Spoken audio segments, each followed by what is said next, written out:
नमस्कार दोस्तों, इन्फोटॉक्स के बहुत ही फ्रेश एपिसोड में आपका स्वागत है। तो चलिए शुरू करते हैं। आज की दोस्तों सबसे पहली अपडेट निकल कर आ रही है Mumbai based India one of the biggest automotive manufacturer Tata Motors की तरफ से, जहां पर दोस्तों इंडिया में उनका जो रिटेल बिजनेस है उसको एक्सपांड करने के लिए टाटा मोटर्स की तरफ से हमारे साउदर्न इंडिया में सिंगल डे में 17 न्यू शोरूम्स को ओपन कर दिया गया है। एंड दोस्तों इन शोरूम्स को हमारे साउथ इंडिया की उन सिटीज में ओपन किया गया है जहां का जो ऑटोमोटिव मार्केट है वो काफी तेजी से डेवलप होता जा रहा है। सो बेसिकली दोस्तों ये जो 70 न्यू शोरूम्स को इनकी तरफ से ओपन किया गया है, इसको हमारे साउदर्न इंडिया में 53 इंडियन सिटीज में ओपन किया गया है, जहां पर टाटा मोटर्स की जो ओल्ड कार्स हैं एंड साथ साथ में जो इलेक्ट्रिक व्हीकल्स हैं वो भी अवेलेबल होने वाली है। और वहीं दोस्तों बात करें स्टेट्स की तो कर्नाटका, तमिलनाडु, केरला, आंध्र प्रदेश, तेलंगाना, पौंडीचेरी ये एरियाज है जहां पर टाटा मोटर्स की तरफ से उनके न्यू शोरूम्स को ओपन किया गया है। एंड नाउ दोस्तों न्यू शोरूम्स को ओपन करने के बाद में टाटा के पास में इंडिया में टोटल 980 शोरूम्स हो गए हैं। और वैसे में दोस्तों आपको बता दूं कि हमारे देश में जो टोटल ऑटोमोबाइल इंडस्ट्री की सेल्स होती है उसमें हमारे साउदर्न इंडिया का कॉन्ट्रीब्यूशन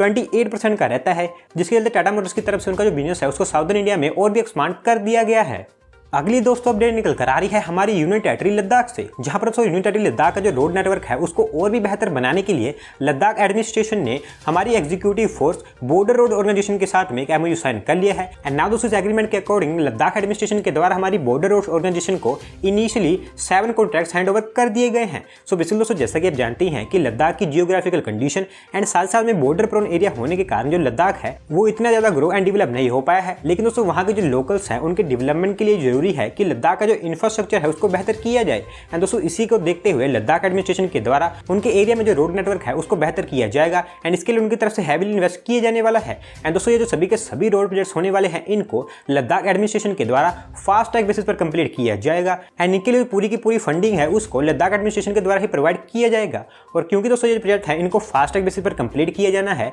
इसी के चलते इन्होंने बॉर्डर रोड्स ऑर्गेनाइजेशन के साथ में एग्रीमेंट साइन किया है। अगली दोस्तों अपडेट निकल कर आ रही है home ground electric vehicle manufacturer Ola Electric की तरफ से, जहां पर दोस्तों ओला इलेक्ट्रिक के फाउंडर मिस्टर भविष्य अग्रवाल जी के द्वारा एक कंफर्मेशन कर दी गई है कि इंडिया में इस साल में उनके जो ऑपरेशंस है उनको सक्सेसफुली स्टार्ट करने के बाद में नेक्स्ट ईयर के स्टार्टिंग में ही ओला की तरफ से उनके जो इलेक्ट्रिक स्कूटर्स हैं उनको दूसरी कंट्रीज में एक्सपोर्ट करना स्टार्ट कर दिया जाएगा। सो बेसिकली दोस्तों जैसा कि आप जानते हैं कि ओला की तरफ से रिसेंटली हमारे देश में उनके 2 न्यू इलेक्ट्रिक स्कूटर्स को लॉन्च किया गया था, जिनको दोस्तों काफी अच्छा रिस्पॉन्स देखने को मिला था। एंड दोस्तों इनकी जो डिलीवरीज है वो ओला की तरफ से इसी साल के अक्टूबर मंथ में स्टार्ट कर दी जाएंगी, क्योंकि दोस्तों करंटली ओला का जो तमिलनाडु में अंडर कंस्ट्रक्शन EV प्लांट है वो पूरी तरह से बनकर तैयार नहीं हुआ है। एंड अक्टूबर तक ये पूरी तरह से बनकर तैयार हो जाएगा एंड तब तक इनकी जो डिलीवरीज हैं वो भी स्टार्ट कर दी जाएंगी। एंड इनिशियली दोस्तों ओला के अकॉर्डिंग इस साल के अंदर अंदर वो इंडियन लोकल जो ऑटोमोटिव मार्केट है उसके लिए उनकी इलेक्ट्रिक स्कूटर्स की मैन्युफैक्चरिंग करने वाले हैं। एंड नेक्स्ट ईयर के स्टार्टिंग से उनकी जो इलेक्ट्रिक स्कूटर्स है उनको दूसरी कंट्रीज में भी एक्सपोर्ट करना स्टार्ट कर दिया जाएगा, जिसके लिए इनिशियली ओला की तरफ से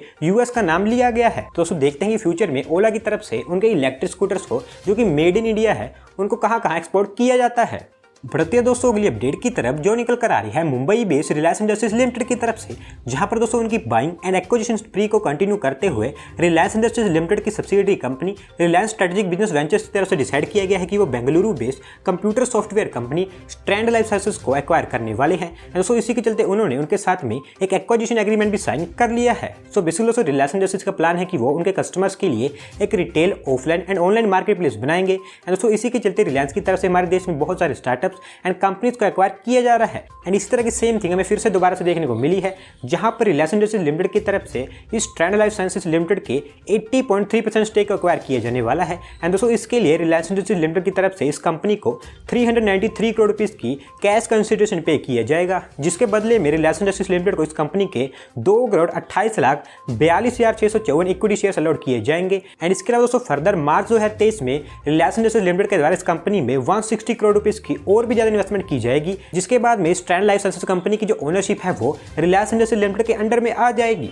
अगली दोस्तों अपडेट निकल कर आ रही है हमारी one of the southern state Tamil Nadu से, जहां पर दोस्तों तमिलनाडु स्टेट में जो स्पोर्ट्स इंफ्रास्ट्रक्चर है उसको बेहतर बनाने एंड साथ ही साथ में तमिलनाडु स्टेट की जो स्पोर्ट्स एजुकेशन है उसको बूस्ट प्रोवाइड करवाने के लिए तमिलनाडु गवर्नमेंट डिसाइड किया है कि वो उनकी स्टेट में 4 न्यू ओलंपिक अकेडमीज को सेटअप करेंगे। एंड इसी के साथ साथ तमिलनाडु की कैपिटल सिटी चेन्नई में एक मेगा स्पोर्ट्स सिटी कॉम्प्लेक्स को भी सेटअप किया जाएगा। सो बेसिकली दोस्तों इस साल जो टोक्यो में ओलंपिक्स हुए थे वहां पर तमिलनाडु स्टेट से 11 एथलीट्स देखने को मिले थे, लेकिन दोस्तों तमिलनाडु गवर्नमेंट का प्लान है कि वो पेरिस 2024 में जो ओलंपिक ओलंपिक्स होने हैं वहाँ पर जो तमिलनाडु स्टेट से एथलीट्स जाएंगे उनकी संख्या ज़्यादा हो। एंड दोस्तों इसी के चलते तमिलनाडु गवर्नमेंट के द्वारा उनकी स्टेट में जो स्पोर्ट्स इंफ्रास्ट्रक्चर है उसको अपग्रेड करने का प्लान बनाया गया है, जिसके अंतर्गत तमिलनाडु स्टेट में जो एथलीट्स हैं उनके लिए वर्ल्ड क्लास स्पोर्ट्स फैसिलिटीज का कंस्ट्रक्शन किया जाएगा। एंड दोस्तों इसकी जो ड्यूटी है उसको तमिलनाडु गवर्नमेंट ने तमिलनाडु इंडस्ट्रियल डेवलपमेंट कॉर्पोरेशन यानी कि टिडको को दी है। एंड दोस्तों इसी के साथ हमें तमिलनाडु गवर्नमेंट के द्वारा ये भी अनाउंसमेंट कर दी गई है कि उनकी स्टेट में जो टोटल 234 कॉन्स्टिट्यूएंसीज है उनमें से 209 कॉन्स्टिट्यूएंसीज में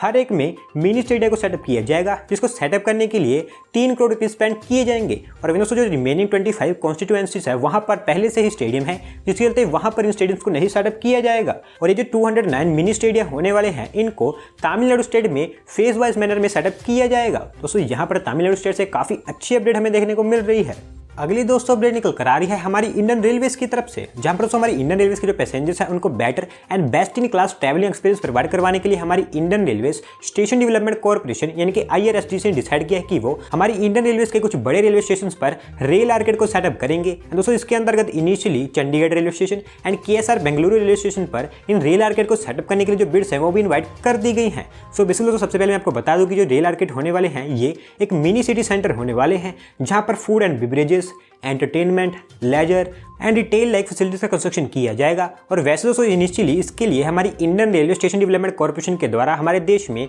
Chandigarh, KSR Bengaluru city, Pune, Anand Vihar and Secunderabad इन 5 रेलवे स्टेशन को सिलेक्ट किया गया है। और वैसे दोस्तों से रेल आर्केड को सेटअप करने का मेन ऑब्जेक्टिव ये है कि हमारी रेलवे उनके जो पैसेंजर्स हैं उनको best in class travelling experience provide करवाना चाहती है। एंड वहीं जो बिड डॉक्यूमेंट है उसके अकॉर्डिंग जिस भी कॉन्ट्रैक्टर को इस प्रोजेक्ट के लिए सिलेक्ट किया जाएगा वो इन रेल आर्केड को सेटअप करने के साथ साथ में अगले 9 ईयर्स तक इनको मेंटेन भी करने वाला है। तो दोस्तों देखते हैं कि हमारी रेलवे के इन रेल आर्केड को कब तक सेटअप किया जाता है। अगली दोस्तों अपडेट निकल कर आ रही है government of India on electricity board power grid corporation of India limited की तरफ से, जहां पर दोस्तों हमारी one of the north east state Meghalaya में जो ईवी अडॉप्शन रेट है उसको इंक्रीज करने के लिए PGCIL ने डिसाइड किया कि वो मेघालय स्टेट में कुछ ईवी चार्जिंग स्टेशन को सेटअप करेंगे। एंड दोस्तों इसमें से उनका first ever EV charging station setup करने के लिए उनकी तरफ से जो फाउंडेशन स्टोन है वो भी रख दिया गया है। सो बेसिकली दोस्तों PGCIL के प्लान के अकॉर्डिंग वो मेघालय में 11 ईवी चार्जिंग स्टेशन को सेटअप करेंगे, जिनको मेघालय की कैपिटल सिटी शिलोंग में ही सेटअप किया जाएगा। एंड दोस्तों इन 11 ईवी चार्जिंग स्टेशन में से 6 चार्जिंग स्टेशन ऐसे होंगे जिनको गवर्नमेंट ओन प्रॉपर्टीज पर सेटअप किया जाएगा एंड 5 ऐसे होंगे जिनको प्राइवेट प्रॉपर्टीज पर सेटअप किया जाएगा। एंड दोस्तों इन 11 में से जो 4 ईवी चार्जिंग स्टेशन हैं उनको सेटअप करने के लिए PGCIL ने जो कॉन्ट्रैक्टर्स हैं उनके साथ में MOU भी साइन कर लिया है। एंड वहीं इन 4 में से जो first ever EV charging station है उसको सेटअप करने के लिए PGCIL की तरफ से जो फाउंडेशन स्टोन है वो भी रख दिया गया है। एंड दोस्तों इस first ever EV charging station को PGCIL के ऑफिस कॉम्प्लेक्स में जो कि शिलोंग के लपलांग लोकेलिटी में सिचुएटेड है वहां पर सेटअप किया जाएगा। और वैसे में दोस्तों आपको बता दूं कि जो PGCIL है उसने इंडिया में जो ईवी चार्जिंग स्टेशन बिजनेस है उसमें अपने आप को as a market leader establish कर लिया है, क्योंकि करंटली उनके पास में हैदराबाद, दिल्ली, मुंबई, अहमदाबाद, बेंगलुरु, गुरुग्राम इस तरह की जो बड़ी बड़ी सिटीज है वहां पर उनके चार्जिंग स्टेशन को सेटअप कर दिया है। आज की दोस्तों लास्ट अपडेट निकल कर आ रही है हमारी इंडियन डिफेंस कैपेबिलिटीज को लेकर, जहां पर दोस्तों हमारी डिफेंस फोर्सेस की जो डिफेंस कैपेबिलिटीज है उनको और भी इनहांस करने के लिए हमारा India first research vessel and missile tracking ship INS ध्रुव पूरी तरह से बनकर तैयार हो चुका है। एंड दोस्तों इसी मंथ 10 सितंबर को इसको हमारी इंडियन फोर्सेस में इंडक्ट कर दिया जाने वाला है। सो बेसिकली दोस्तों ये जो INS ध्रुव है ये India first satellite and ballistic missile tracking ship है, जिसको Hindustan shipyard, defence research and development organisation यानी कि DRDO and the national technical research organisation NTRO के द्वारा मिलकर मैन्युफैक्चर किया गया है। एंड दोस्तों उसकी कैपेबिलिटी है कि ये लॉन्ग रेंज तक जो एनिमी सबमरीन्स हैं इनको डिटेक्ट कर सकता है एंड साथ साथ में ओशन बेड्स में जो रिसर्च प्रोजेक्ट्स हैं उनके लिए भी काफ़ी बेनिफिशियल है। एंड दोस्तों इस शिप का मेन एडवांटेज ये है कि ये शिप उस समय में as a early warning system का रूप में काम करेगा जब कोई एनिमी के द्वारा इंडिया की तरफ कोई मिसाइल छोड़ी गई हो। और वैसे मैं दोस्तों आपको बता दूं कि इस तरह की जो शिप्स है वो करंटली कुछ गिनी चुनी कंट्रीज के पास में ही हैं, जिसमें UK, US, Russia, China and France ये सभी कंट्रीज का नाम शामिल है। एंड ना दोस्तों इंडिया में इस INS ध्रुव के ऑपरेशनलाइज हो जाने के बाद में इंडिया भी उन सिलेक्टेड कंट्रीज की लिस्ट में शामिल हो जाएगा। दोस्तों यहाँ पर एक काफ़ी अच्छी अपडेट हमें डिफेंस से देखने को मिल रही है। तो दोस्तों आज की वीडियो में बस इतना ही। अगर आप अपनी तरफ से कोई अपडेट सबमिट करना चाहते हैं तो डिस्क्रिप्शन में दिए गए लिंक पर क्लिक करके सबमिट कर सकते हैं। और अगर आज की वीडियो पसंद आई हो तो वीडियो को लाइक करें, चैनल को सब्सक्राइब करें। धन्यवाद आपका वीडियो को देखने के लिए।